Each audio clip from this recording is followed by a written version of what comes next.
بسم الله الرحمن الرحيم. نتابع في هذه الحلقة عرضنا لاتجاهات التعددية الدينية. تحدثنا في الحلقة الأولى عن الاتجاه الإنساني العالمي، وتحدثنا في الحلقة الثانية عن الاتجاه اللاهوتي العولمي، وسنتحدث اليوم عن الاتجاهين المتبقيين، وهما الاتجاه التوفيقي أو التلفيقي والحكمة الخالدة.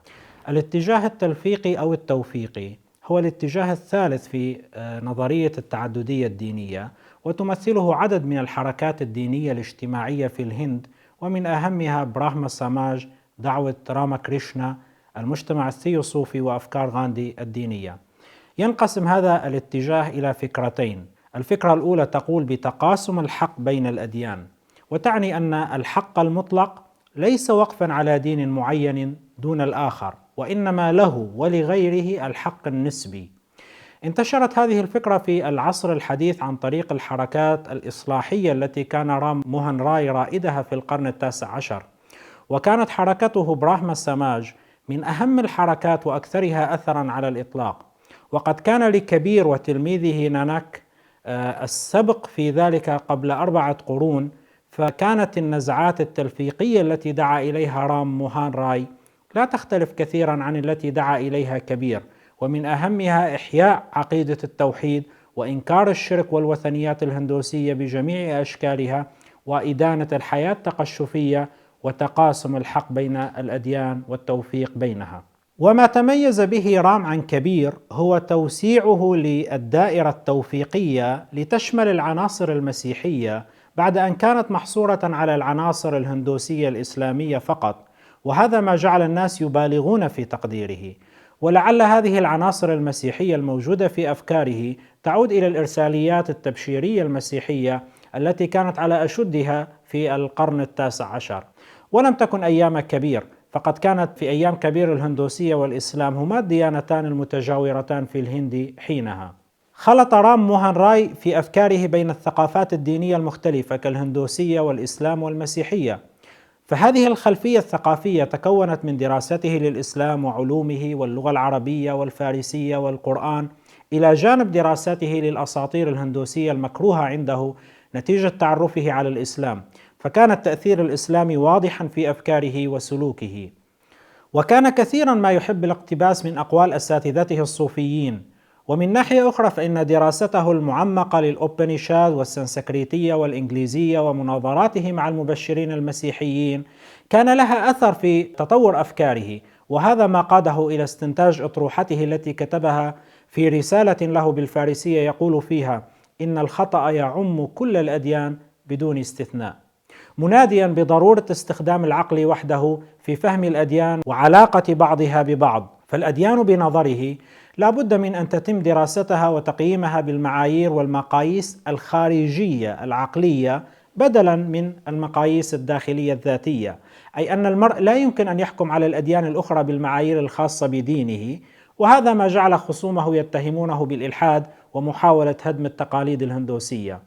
ووسط هذه التهم حاول رام موهان راي إقناع الناس بأنه لم يفعل ذلك إلا لتصحيح الديانة الهندوسية وتنقيتها من الشرك والخرافات التي طرأت عليها، وذلك من خلال اختيار العناصر الإلهية المشتركة بين الأديان الثلاث الهندوسية المسيحية والإسلام، وتلفيقها في وحدة سماها الحقيقة الهندوسية الأصيلة. ويشترك في هذا الاتجاه الفكري عامة أصحاب نظريات التعددية الدينية بما يحتويه من النسبية والعقلانية والليبرالية وتساوي الأديان. ولعل فكرته التوفيقية أشبه بفكرة الربوبية التي كانت منتشرة بين العقلانيين الأوروبيين في القرن الثامن عشر، والدليل على ذلك خلو عبادات جماعاته من الدعاء والصلاة، وإنما هي عبارة عن التدبر والذكر بأن خالق هذا العالم وحاكمه هو الذات العليا.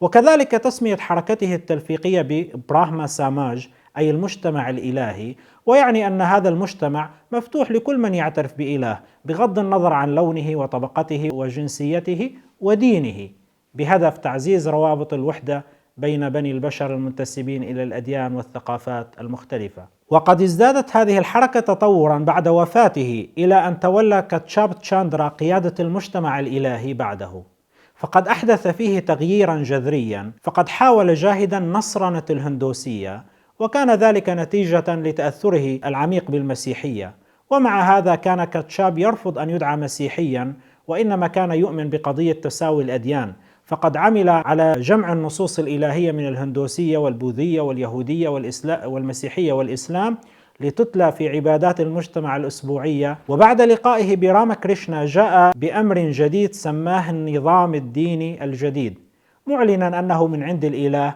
وذلك لتوحيد الناس جميعا تحت الإله الواحد. وقد انتشر هذا الاتجاه الفكري إلى خارج الهند بفضل حركة رامكريشنا، كما أن تجربته الروحانية الطويلة جعلت أتباعه يتبعون تعاليمه ويتأثرون بها، وهذا ما ساعده في تعليم الناس القيم العالمية التي تشمل التسامح والأخوة الإنسانية، وأن كل هذه الأديان هي عبارة عن طرق مختلفة إلى الإله الواحد. فقال: لقد عشت كل الأديان الهندوسية والإسلام والمسيحية، كما تبعت طرق الطوائف والفرق الهندوسية المختلفة، ووجدت أن كلها إنما هي خطوات وطرق مختلفة إلى الإله الواحد.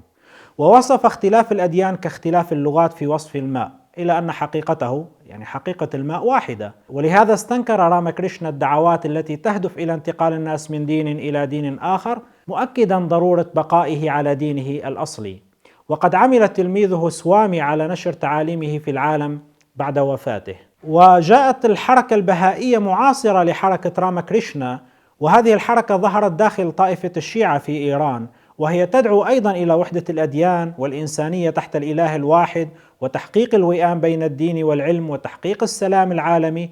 ولكن هذه الاتجاهات الفكرية المنفتحة والمتسامحة في مستوى النظرية لم تكن كذلك عند التطبيق والتنفيذ، وهذه ملاحظة مدعاة للتأمل. فالسيخية التي نشأت أساسا للتلفيق بين الهندوسية والإسلام تحولت لديانة منغلقة متعصبة حتى ضد الهندوسية وضد الإسلام. والتعددية الدينية نفسها بالرغم من فيض التسامح الذي تدعيه، غير أن مصيرها أن تتحول لدين لا يرى الخلاص إلا عبرها. وبالعودة للدعوات التلفيقية، نتذكر المجتمع الثيوصوفي الذي أسسته هيلينا بلافاتسكي، الذي يدعي بأن بابه مفتوح على مصراعيه لكل من أراد الانضمام إليه. فإن حاله لم يكن أحسن من الحركات التعددية الأخرى. فإذا تأملنا في أفكار المجتمع الثيوصوفي وتعاليمه الدينية والفلسفة الأخلاقية، فإنها لا تختلف كثيرا عما سبق ذكره. وقد لخصت آني بيسانت تعاليم هذا المجتمع في 4 حقائق عالمية، وهي وحدة الإله التي تتضمن وحدة الأديان، تجسد الإله في التثليث، نظام درجات الكائنات، والأخوة العالمية. وقد بنيت هذه الحقائق على ما سمته بيسانت الحكمة القديمة، التي تقول بأن هذا العالم وما فيه إنما صدر وتطور من واحد لا ثاني له، وما دام الأصل واحد فإن التعدد والاختلاف في المظاهر والأجناس لا يؤثر في وحدتها، فكلها مشتركة في الأصل والحق، لأن الأديان جاءت من الأصل الواحد، كما أن الإنسان خلق من الدم الواحد. أما الفكرة الثانية في هذا الاتجاه فهي تقول بأن الأديان يكمل بعضها بعضا. انتشرت هذه الفكرة في القرن العشرين على يد المهاتما غاندي، الذي زعم الكثير من الباحثين والمحللين ومنهم نينيان سمارت أن أفكاره وإيديولوجيته الهندوسية الجديدة هي سياسية وأخلاقية أكثر من أن تكون دينية، والواقع أن الأمر ليس كذلك. فهو لا يعترف بالعلمانية ولا يفرق بين الدين والسياسة، وإنما كان يؤمن إيمانا جازما بأن الدين يشمل كل جوانب حياة الإنسان. والدين عند غاندي نوعان: النوع الأول هو الدين الكامل، وهو الذي يسمو على التعبير والإدراك، وهو الإله. والنوع الثاني هو الدين كما أدركه الإنسان، فالأول واحد والثاني متعدد. وقد استخلص غاندي نظريته هذه من التقاليد الهندوسية الأصيلة التي اعتقدها بأنها مقدسة وعالمية، ودعا إليها والتزم بها طيلة حياته. ولعل هذا يذكرنا بنوافذ سميث ونظارات هيك. وقد انعكست فكرتا تقاسم الحق بين الأديان، والأديان يكمل بعضها بعضا في تعاليمه. فانطلاقا من مبدأ الإله، فإن الإله واحد فقط ولا يمكن إدراكه أو التعبير عنه، وذلك نتيجة الإدراك الإنساني المحدود البعيد عن الكمال، فتكون المعتقدات التي فهمها نسبية، ولا يحق لأحد أن يدعي بأنه هو الحق المطلق دون غيره، فكلها متساوية وكلها لها نصيب من الحق والخطأ. كما نادى بضرورة أن نتخذ لديننا كل ما هو خير وحق من الأديان الأخرى بدون تردد. وقد طبق غاندي هذه الفكرة في حياته الدينية، فكان مرة يصلي تاليا قول النبي صلى الله عليه وسلم: كن في الدنيا كأنك غريب أو عابر سبيل. وكثيرا ما كان يعارض الأنشطة التبشيرية التي تسعى إلى تحويل الناس إلى المسيحية. وانطلاقا من هذه المبادئ يقر غاندي بالمساواة بين الناس، فكل واحد يكمل الآخر برأيه، ومن هنا كانت المحبة والتسامح والإخاء وسائر القيم والمبادئ العالمية التي جاء بها الرسل والأنبياء في نظره. وأما الاتجاه الرابع والأخير من اتجاهات نظرية التعددية الدينية فهو الحكمة الخالدة، حيث جاءت أطروحة الحكمة الخالدة ردا على الاتجاهات السابقة، وهي النظرية التي سعى إلى تفسيرها وتطويرها سيد حسين نصر. وتطمح هذه الأطروحة إلى أن تعيد للأديان طبيعتها المقدسة المطلقة، حيث انتهت جميع الاتجاهات التعددية السابقة إما إلى الحط من كل ما هو مقدس، فكانت بذلك تسير جنبا إلى جنب مع عملية العلمنة عن وعي أو بدون وعي واعتبارها نسبية، وإما إلى تذويب كل الأشكال والفوارق المتميزة من كل الحقائق الظاهرية المختلفة.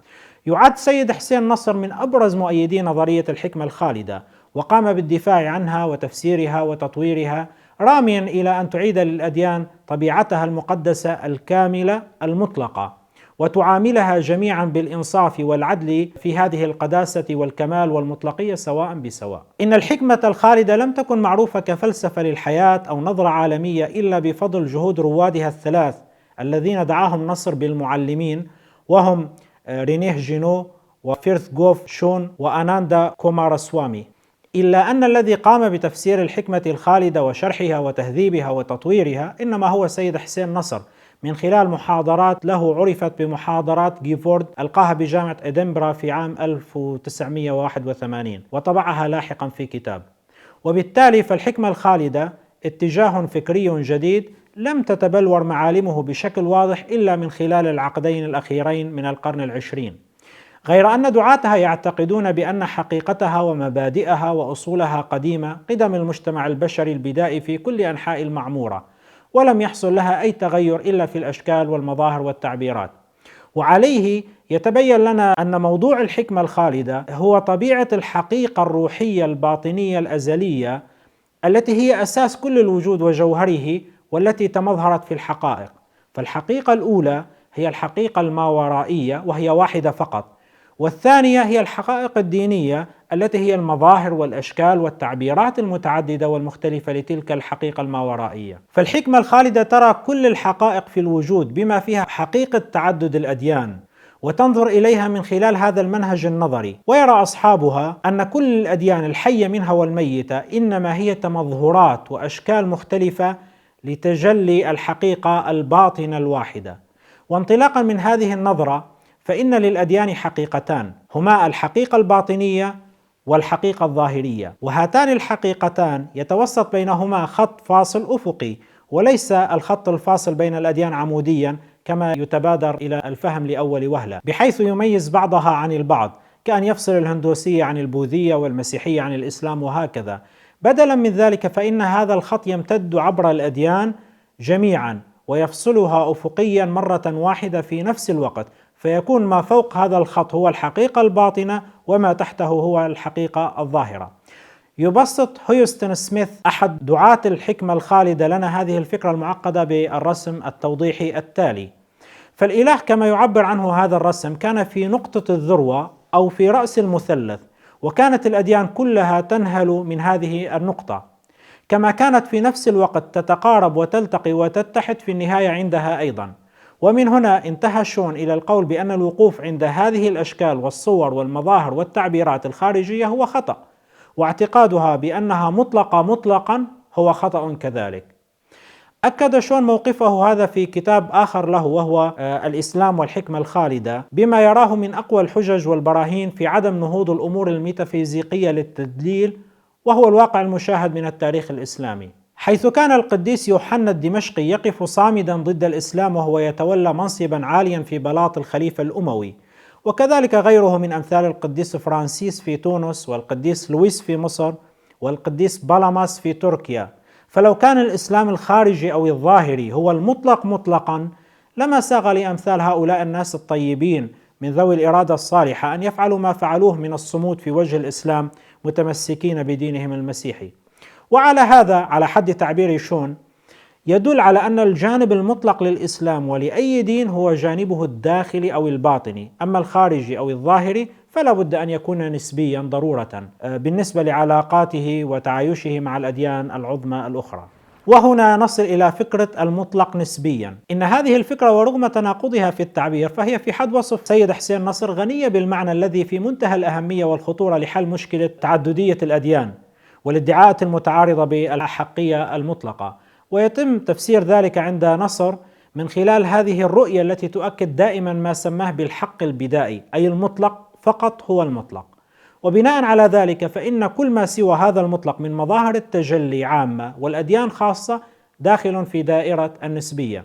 ولكن بما أن الدين يمثل مظهرا من مظاهر التجلي لهذا المطلق أو الحق، فإن كل ما في هذا الدين من الأمور الموحى بها عن طريق الوحي أو اللوغوس مثل القرآن الكريم بالنسبة للإسلام ويسوع المسيح بالنسبة للمسيحية لا بد أن يكون مقدسا ومحترما، وبالتالي مطلقا دون أن يكون هو المطلق في حد ذاته. فمطلقية دين من الأديان ليست مطلقة، وإنما هي مطلقية نسبية، أي بالنسبة لعالمه الخاص وبيئته المعينة.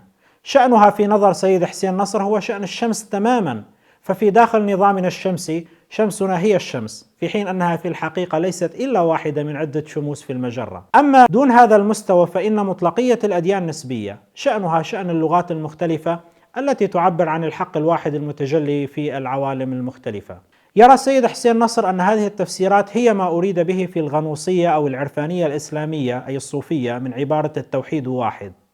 ويرى سيد حسين نصر أن مما يخالف الحكمة الإلهية والعدل الإلهي أن يترك الإله أديان العالم التي قد التمس فيها ملايين من الناس طرق النجاة والفلاح والخلاص في ضلال وعلى غير هدى لمدة آلاف من السنين، مثلا البوذية والكونفوشيوسية 2500 سنة والمسيحية 1000 سنة. فتعددية الأديان إذن كانت مرادا للإله، ومن ثم كانت حقا وصالحة للاتباع.